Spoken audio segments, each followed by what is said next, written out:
Pernah kepikiran nggak sih, aplikasi kencan yang kamu pakai buat swipe-swipe tiap hari itu ternyata punya akar sejarah yang jauh, jauh lebih dalam dan rumit dari yang kita kira?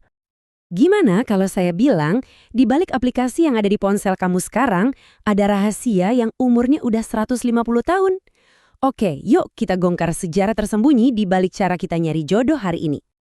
Semua ini, percaya atau enggak, berawal dari fenomena yang namanya mail order bride. Eits, jangan bayangin ini cuma stereotip jadul di film-film ya. Ini adalah fenomena internasional yang super kompleks, tempat bertemunya urusan pernikahan, migrasi, gender, dan yang paling penting, ekonomi.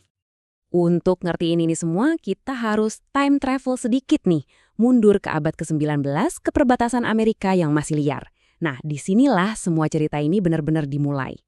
Jadi, bayangin deh, di tahun 1860-an, waktu Amerika lagi ekspansi ke barat, muncul masalah besar. Jumlah laki-laki dan perempuan nggak seimbang banget. Para pria pekerja, penambang, petani, jumlahnya jauh lebih banyak dari perempuan yang ada. Terus gimana solusinya?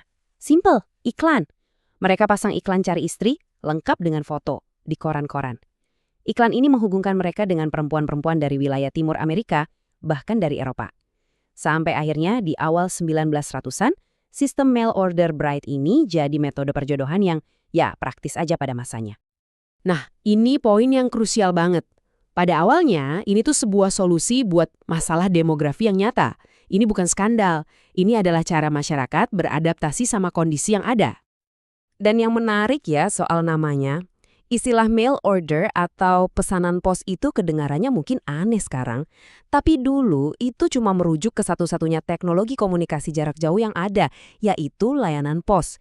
Jadi ini murni istilah teknis, bukan sesuatu yang negatif. Cerita ini nggak berhenti di perbatasan Amerika.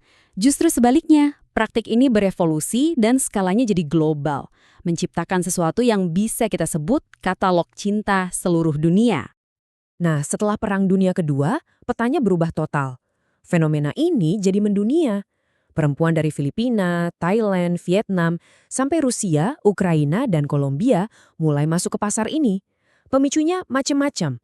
Mulai dari pangkalan militer Amerika di luar negeri, sampai kesenjangan ekonomi yang besar antara negara-negara ini dengan negara barat.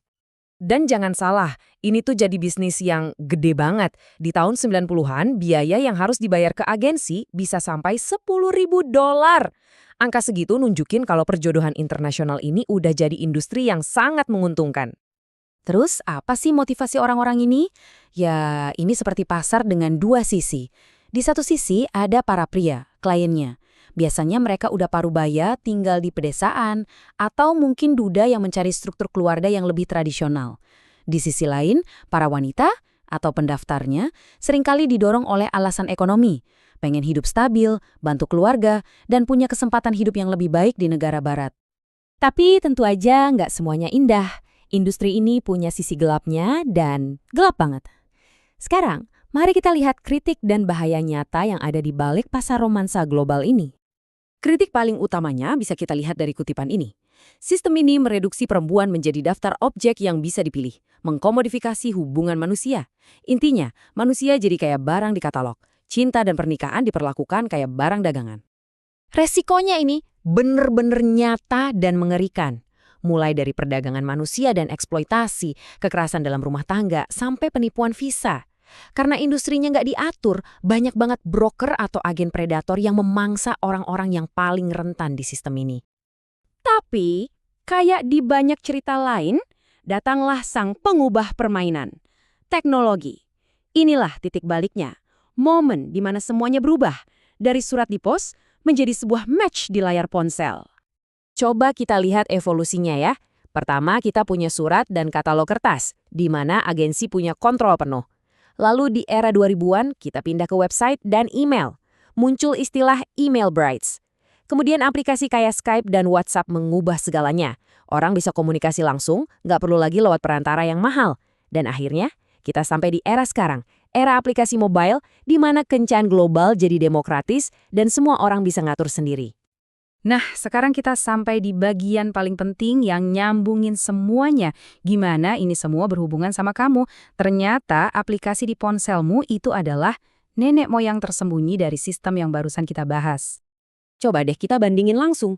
Dulu yang jadi perantara itu agensi, sekarang ya kita sendiri penggunanya. Dulu mediumnya surat dan katalog, sekarang aplikasi. Lihat biayanya, anjlok banget kan? Dan yang paling penting, motivasi utamanya juga bergeser. Dari yang tadinya seringkali soal ekonomi, sekarang lebih ke pencarian romansa dan koneksi personal. Jadi, inilah kesimpulan utamanya. Aplikasi kencan modern itu secara struktural adalah keturunan langsung dari sistem mail order bride. Bedanya, ini adalah versi yang lebih demokratis, versi swalayan, di mana setiap orang jadi agen perjodohan untuk dirinya sendiri. Semua ini membawa kita ke sebuah konsep besar yang disebut ekonomi cinta. Ini adalah pasar global yang sebenarnya nggak pernah hilang. Sebuah pasar di mana hubungan antar manusia terus-menerus dibentuk oleh perbedaan ekonomi, sosial, dan budaya. Teknologinya boleh ganti, platformnya boleh baru, tapi pasar dasarnya tetap ada. Terus mata uang di pasar cinta sekarang apa dong? Nah, ini yang seru. Mata uangnya udah berevolusi. Bukan lagi cuma soal duit, tapi juga hal-hal seperti modal budaya, kemampuan bahasa, dan bahkan seberapa jago kamu main media sosial. Inilah aset-aset baru yang menentukan nilai kamu di pasar cinta global saat ini. Nah, ini pertanyaan buat kita renungin bareng-bareng. Kalau cinta itu memang sebuah pasar, dan dari dulu selalu begitu, menurut kamu, di zaman sekarang ini, apa sih mata uang yang paling berharga?